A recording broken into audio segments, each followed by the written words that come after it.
Okay, so this is one of those theories where I know it sounds completely insane, but by the end of it, I think you'll at least see where I'm coming from. 90% of the time, I have no idea what the fuck I'm talking about. Now, for those of you familiar with the channel, know I'm no stranger to crackpot theories, and this one is no different. Basically, I predict the rising of a new pantheon of gods that could rival the four powers of chaos, the gods of order. The three most obvious ones being, of course, the Emperor himself, Isha, who is trapped in Nurgle's garden, and the Tau goddess Tauva, who, for those unaware, has re-emerged in the lore in a big way in the book Shadow Sun the Patient Hunter, and can really no longer be ignored as a one-off plot point, as well as a few spitballed theories about what could possibly constitute a fourth god. You could really consider this a companion piece to my previous video talking about the Astronomicon, where I lay the basis for my theories about Antiwarp and the Gods of Order. But you don't really need to have seen it. I'm gonna go over as much as I can without going too long. Now, a quick aside before we get started, I'm really sorry I've been late on the uploads. My dad has been kicking my ass by just constantly disturbing me and not giving me any breathing room to work or record. It's been stressing me the hell out. I'm really sorry I'm late. And as such, I'm gonna be maybe a little less careful in how I record this. You might hear a few cars in the background, or maybe even the AC if you listen really carefully. I am sorry. So the structure of this video will go with me briefly explaining Antiwarp, then explaining what my ideas for the Gods of Order are, and then giving a little bit of precedent in regards to what the Gods of Order were in Warhammer Fantasy, and a series that Warhammer Fantasy took a lot of inspiration from, Elric of Melniboné. In short, I believe a lot of people will agree with me when I say the Emperor has effectively ascended to godhood. There's too many miracles and too much evidence to really properly refute it. Whether or not you believe he's a legitimate god doesn't really change things. The Emperor is now a god. He even has his own realm in Chaos, the City of Dust, and his own demons, the Legion of the Damned, Living Saints, that sort of thing. And again, I do have a video talking about the Emperor's Realm of Chaos, but basically, we've received in multiple books mentions of a quote-unquote City of Dust that I do believe to be the Emperor's nascent Realm of Chaos. But why that distinction? Why not just say, hey, the Emperor is humanity's god of chaos? Why give a distinction of god of order other than just he opposes the chaos gods?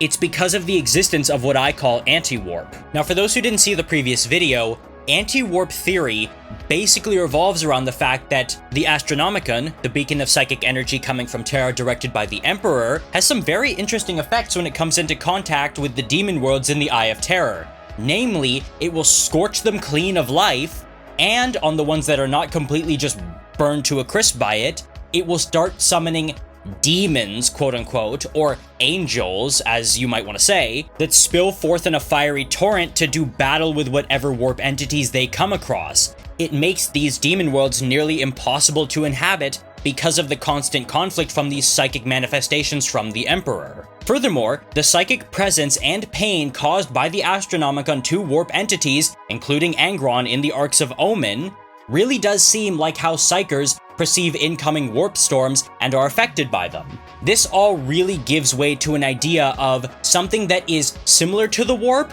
but also opposite in certain ways. Now, if anyone has a better name than Antiwarp, because that sounds stupid, please put it in the comments. I will give you credit next time I ever talk about this, I promise. Now, that's all well and good, but when taking this theory further to a possible idea of gods of order, we have to consider the nature of the gods themselves, embodied by a certain belief or a certain set of concepts. And with the three candidates I'm going to put forward, we need to really consider what those would be. Also, a quick aside, it used to not be a viable theory because, hey, the Emperor is human, he's immortal, he can't really become a god in the same way the gods of the warp are. But as of the End in the Death Volume 1, we know that's not really true, because Horus was on the very brink of ascending to becoming a fifth Chaos god, the Dark King. It's a big plot point in the book. Now, with the Emperor as a god of order, the God Emperor, I think he, as a deity, would be almost analogous to Khorne in a way, yet in that opposite aspect. Again, similar, yet opposite. Where Khorne represents violence, bloodlust, and just charging straight in to kill and kill, the Emperor represents directed violence and a slow-moving military apparatus. He doesn't represent the honor and glory needed in battle. He represents fealty to a cause and giving yourself to that cause wholly, be it for better or for worse. It could be bureaucracy or fighting in line in disciplined fashion. Both of them involving honor and battle and warriors, but in different ways. Battle for the sake of anarchy and battle for the sake of order. I think this actually can best be seen in a lot of ways in the Sisters of Battle more so than the Astartes. That sheer power of faith allows them to stop injuries or even regrow damaged limbs, as well as consistently spurring the Sisters on to greater feats in battle. A lot of people actually don't know this, but the orcs actually like the Sisters of Battle because they view their ferocious zeal as very similar to Orc Wog. And furthermore, just regrowing an arm or like repairing a damaged limb just through power of prayer in the middle of battle, it's almost like a chaos mutation in a way, but again, the opposite, Antiwarp. Now, there should be one thing noted. If the Emperor is going to be a god of order, why isn't he a god already? And with so many screaming quadrillions of people praising him every day, why isn't he powerful enough to wipe the floor with the other Chaos gods or at least send them packing right away? That's because he is caught between both the physical and the immaterial realm. And a lot of people say, hey, if his physical form was destroyed, he would fully ascend. Maybe not. Because you have to remember, a lot of the worship of the Emperor is tied to him as a physical entity. Everything he accomplished in the Great Crusade, his leading of the physical Imperium, and the fact that people pray to him as he on the throne or he on Terra. I feel like if that was gone, it could really destroy the faith and kind of mess up any chance he has to properly ascend, but at the same time, he can't really ascend because of that hard physical anchor to the material realm. It's kind of a catch-22 in a way, honestly. Furthermore, when talking about the Emperor as a god, there's one thing you can't really gloss over anymore, and it's something that makes all lorehounds just groan every time it gets brought up. That being Starchild. Starchild is back in the lore, and for those who don't know, it was an old lore concept from the early 90s, mentioned in the very first 40K novels. It was the Emperor's compassion that he forced out of his body when he slew Horus that was liable to be responsible for the rebirth of the Emperor. It was such a weird thing, and I'm not surprised GW dropped it. But it is back, because after the Psychic Awakening, in the wake of the opening of the Cicatrix Maledictum, people have been having visions of some, like, golden infant or some glowing child that they believe to be of the Emperor, and it's called Starchild. All across Tau space, they're dealing with uprisings of the quote-unquote cult of the Star Child, and that being a more traditionally imperial, pro-emperor religious faction. It just sort of serves as further proof of the Emperor's nature as a rising god, this sending of visions, that sort of thing. There is also one more thing I want to mention in regard to the Emperor, and that being equating his nature to the Christian Trinity. To my mind, Starchild feels like God the Father in heaven or sort of in the warp, and then the Emperor on the throne is kind of like God the Son, you know, Christ on the cross, and the Holy Spirit who acts upon the world could be like the machine god, you know, that affects the machine spirits that are so important to the Imperium. The next God of Order candidate I want to talk about would be Isha, and this one might be quick because, simply put, we don't have all that much information on her. Whenever discussing the gods of the Eldari, one question always comes up. Were they purely psychic beings that had a bit of physical presence, or were they both physical and psychic in nature? It's hard to tell. And furthermore, we don't know if they were organically created by the Eldari through the congealing and formation of psychic powers, or if they were created deliberately as kind of like living psychic weapons during the War in Heaven. Because we do know the Eldari mythos of the War in Heaven is very skewed after all these millions of years. For the Gods of Order theory, I'm just gonna say for argument's sake that Isha is a mostly psychic being and is held captive in the Garden of Nurgle.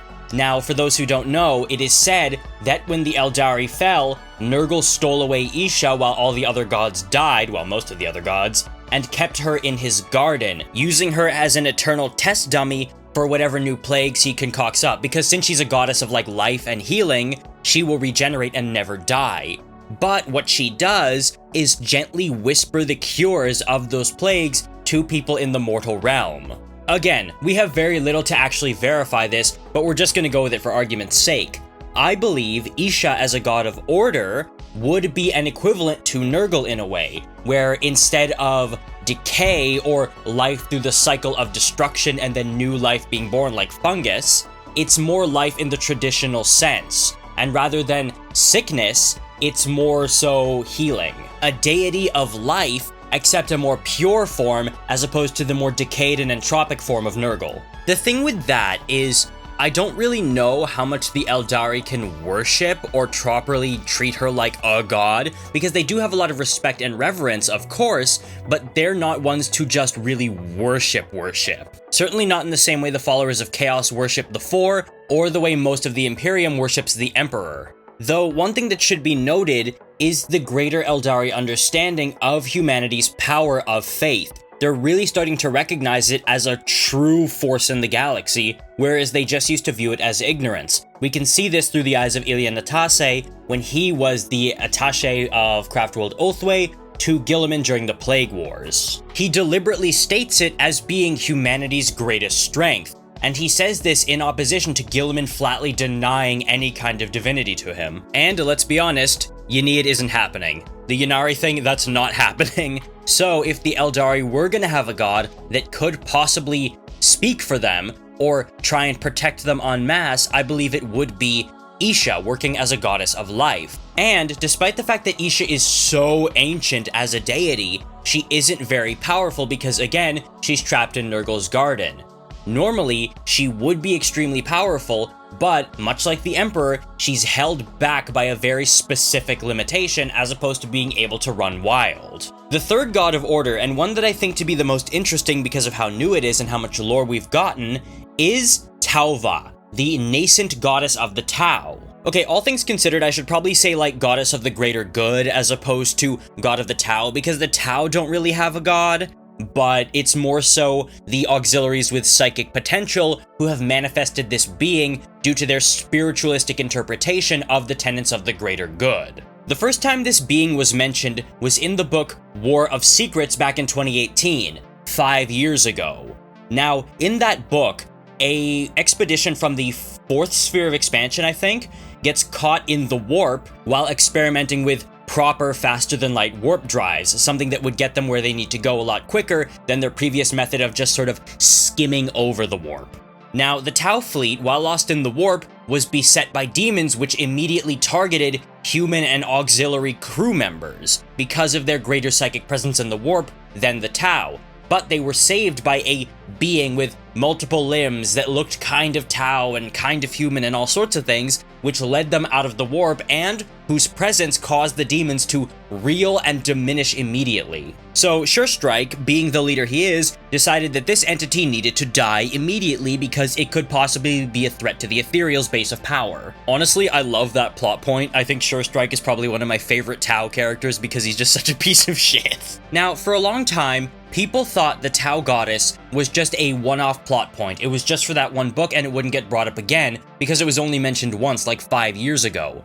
But now that it's here again, 5 years later in a completely different book in a large part, I think it's safe to say Tau Goddess is here to stay. In the new book, Shadowsun the Patient Hunter, Shadowsun herself is confronted by the fact that the Tau shrines people have made inside Hive cities is actually doing a lot to fend off the influence of Nurgle and the Death Guard in the regions of Tau space that they are invading. Where before she had ordered them destroyed, she now orders them preserved. And in the end of the book, we get to see the Tau Goddess herself. What happens at the end of the book is the Death Guard fleet translates into the warp after having given the slip to the Tau fleet that had been beating them after their invasion eventually stalled out. When they're in the warp, they find themselves becalmed, and the Chaos Lord of the group comments, "This is like that time when we were trapped in the warp before we were converted to Plague Marines back during the Heresy." If you've read, I think it's The Buried Dagger, that's what happens in there. And it is at that moment the Tau Goddess appears before him. He asks what it is, and it says, "My name is the Goddess Tauva." It actually speaks to him. What it looks like is a faceless entity that appears both human and Tau, and has many limbs. Some of them Kroot, some of them like ursine claws, even has a few tentacles, nice, and other such things. In its hands, it has a myriad of things. It has weapons, it has like tools of knowledge like scrolls and whatnot, and it just has just pure light energy in some. It's got that big Hindu vibe to it, which I think is cool. For those of you who don't know, I actually am Hindu. Now, the Chaos Lord responds, "Hey, wait a minute, no, the Tau are godless. They're atheistic. You can't be real." But she replies, "The Tau are godless, but their allies are not." And then closes her hands around the ship, holding it in place, as Gulskor, the Chaos Lord, loses his mind screaming. Yeah, there's no ignoring that thing. It literally just squashed a Death Guard fleet. We cannot ignore that. And furthermore, it recognizes and states itself to be a goddess. It states itself as such, and I think that's really huge. Now, what I see Tau-Va as being is kind of like analogous to Tzeentch in a way. It's a goddess of change, in that the change that comes through not from scheming or manipulation, but through development and evolution. That's why it's got so many arms, because of the incorporation and the forward progressive thinking of the Tau Empire. It's also got that generally chaotic, hard to parse out form that you might expect from something Tzeentchian. And it causes Gulskor to go insane.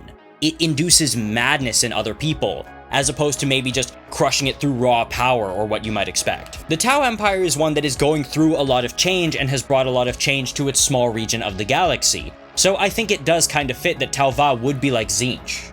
It also bears noting that Shadowsun herself has begun praying to the goddess Tau-Va. She actively prays to it of her own volition and not just when she needs to in order to basically summon it to fight off the Death Guard. When she's alone, she just prays to it for thanks. So, the religion of Tau and the Tau goddess are starting to find purchase among the Tau, and while the Tau are very psychically weak, they're not psychically unpresent. It should be known that Farsight and his people very, very nearly fell to Khorne during the second battle for Molech, so there is something there. Now, there's one thing I want to address with the three gods that I have just listed. It's that all of them are diametrically opposed and are of their own patron races. Humanity, the Eldar, and the Tau don't really get along all that well. Well, I shouldn't say humanity, I should say the Imperium. They don't really get along all that well, and I think that would actually be a really funny juxtaposition, where the gods of order would be opposed by their very nature, while the gods of chaos would be the ones capable of putting up a unified front. And I would never expect all the gods to join together and a new religion to form centered around the worship of all three of these gods. No, that would never happen. They would always be opposed and would always be separate in a way, and it's something that would hold them back from chaos and stop them from ever truly beating it. They would exist, but they would always be weaker than the gods of chaos. This is actually something that would carry over from the old gods of order that existed in Warhammer Fantasy. They were introduced in the first edition of Warhammer Fantasy Battles, then were shelved for like 2 editions, and then were basically reintroduced in the 4th edition. While the gods of chaos embodied obviously chaos and change, the gods of order, or the gods of law as they were more commonly known, represented, as you might expect, order and law and were diametrically opposed to the gods of chaos. But that didn't necessarily make them the good guys, because if the gods of order or law were to ever win, the universe would sort of stagnate and come to a halt. And their followers were very zealous in how they worshiped them and how they opposed other deities. There's only a few people who still do worship them in the current setting, as they're seen as these sort of diminished gods because they actually lost the war against the gods of chaos and are now just backbenchers, as opposed to the more moderate gods. But those people who do worship them are like witch hunters and really hardcore fanatics. As such, they're viewed with suspicion and sort of looked down upon by people of, say, the cult of Sigmar or the cult of Tal or what have you. These gods of order were Illuminus, which was the master of light, Daura, who is a representation of knowledge, Arianka, who is only really known for having been defeated by a chaos god and being imprisoned in like a crystal coffin, oh, kind of like Isha, and Sulkan, who was, quote, the master of vengeance, an angry god who inflicted retribution, and the only god of law to be properly perceptible by humans and has a sizable following amongst certain human settlements within the current setting of Warhammer Fantasy, and is really favored by zealous witch hunters. Now that sounds a lot like the God Emperor to me. I don't know about you guys. That desire for vengeance, those zealous followers, that kind of retribution, that sort of, justice of the Emperor sort of thing, or Sulkan. You get the idea. It does feel sort of analogous. Also, I think Illuminus would be the Emperor in a way, because the Emperor is often interpreted as a sort of sun deity or star god in a way by a lot of local flavors of the Imperial cult. And listen, we can see the sun and solar light motif, let's not kid ourselves. So Sulkan and Illuminus would be the Emperor, Arianka would be Isha, you know, the one who's trapped and vanquished, and Daura, who is sort of enlightened and knowledgeable, would be Tauva. But there's another one, Ama Igran, who was a god of law that the chaos-touched race of the Esagrani welcomed and worshipped. But Ama would return and banish that race to the plane of chaos where they would suffer for eternity. The reason Ama was able to do this is because he returned to them as Balo, the Jester of Chaos, before he banished them. Interesting, huh? And that leads into my theory of the fourth god of order being possibly Cegorach. And I know describing Cegorach as orderly is almost an oxymoron, but the thing with that is we have this sort of precedent of a jester-like figure. And yeah, Balo's a little different because Balo is connected to Elric's world, and it's really confusing. I tried to parse it out, but the fact is, there is this jester thing mentioned when talking about the gods of order from old Warhammer, and I think we can at least look into that a little bit. Now, trickster gods are something that have been prevalent across a lot of mythology and a lot of ancient religious pantheons, from Loki all the way in the Norse pantheon to Krishna all the way in Hinduism, and yes, you can look that up, he is our trickster god. This is coupled with the fact that Cegorach has been engaged in a long con plan to destroy Slaanesh. Cegorach has been in that fight basically since the beginning. That obviously combined with the fact that Cegorach was the only god of the Eldari to get away from the Cataclysm completely unscathed. I do also have some other theories about what another fourth Chaos god could be, but none of them really feel analogous to Slaanesh. One of them is possibly maybe the Void Dragon becoming an avatar of the Omnissiah, or just a myriad of other possible things. If you guys have your own ideas for what could constitute another god of order, tell me in the comments below. I'd really love to hear about that. Now, a moment ago, I mentioned Elric. What that is in reference to is what Warhammer Fantasy got a lot of its ideas from. Elric of Melniboné, or the Michael Moorcock universe. It's sort of an expanded literary universe across all of his works, and it's weird and a little bit hard to grasp, but very interesting.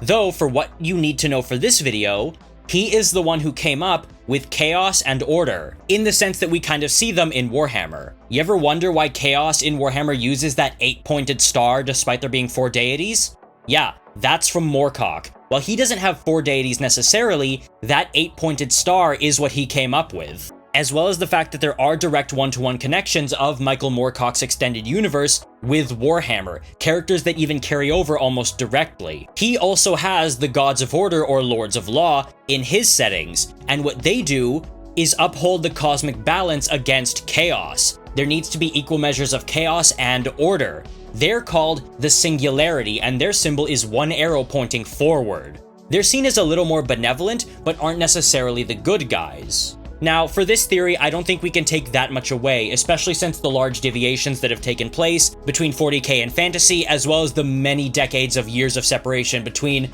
Moorcock's Elric series and Warhammer. But it still shows there is a baseline precedent for Gods of Order or Forces of Order, and I think that's really interesting to speculate on. And what must be noted, in Warhammer and in Elric's multiverse, the Gods of Order are always the weaker of the two, and therefore need help from mortal heroes in keeping the balance afloat. Again, what we see with my 40K Gods of Order theory. But what do you guys think? Do you guys think I'm actually anywhere close with all this? Or do you think I'm just sort of talking out my ass here? Do you guys think it would be cool to introduce? Or do you guys think, no, it would be lame and just take away from the setting? Do you think these Gods of Order could ever really work together, or would they always be diametrically opposed? I'd love to hear your thoughts in the comments below, especially when it comes to theory videos like these. Please, let me know what you guys think, and I'll see you in the next video. Hopefully the next video actually being soon, but things have been rough lately. I'm really sorry, you guys. I promise I'm going to try to get back to uploading more regularly. But the algorithm's actually kind of been screwing me because I can't monetize my channel for a few reasons, and that means I don't get advertised as much or pushed as much by the algorithm because YouTube does not make as much money off me. So that's really rough. So share this video around. It really does help me out. And again, I will see you in the next video.